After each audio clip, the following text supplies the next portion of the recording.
Hi అండి, నమస్తే. Welcome to Sunitha Solapur. నేను బెల్లంతో ఒక స్వీట్ డిష్ చేస్తున్నానండి. ఇది ఒక్కసారి తిన్నవారు ఒక్కసారితో వదలలేరండి, అంత బాగుంటుంది. ఎంత అంటే చెప్పలేనంత. ఇది నాకైతే చాలా ఇష్టం అండి. నేను 20 రోజులకో నెల రోజులకో ఒకసారి కంపల్సరీ చేస్తాను. ఇంట్లో వాళ్ళందరం ఇష్టంగానే తింటాము. అందరికంటే కాస్త ఎక్కువ నేనే తింటానులేండి. ఇది అంత ఇష్టం కదా మరి నాకు. అయితే ఇది ఎలా చేసుకోవాలంటే, దీనికి పెద్ద ఇంగ్రీడియంట్స్ అవసరం ఉండవండి. ఇంట్లో అయితే ఎప్పటికి బెల్లం గోధుమ పిండి ఉంటాయి కదా.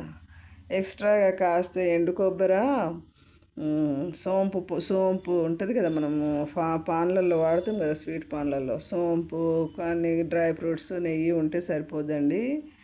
ఈజీగా చేసేసుకోవచ్చండి. హ్యాపీగా తినేసే డిష్ ఈ చెక్కల పాశం అనే చెప్తానండి.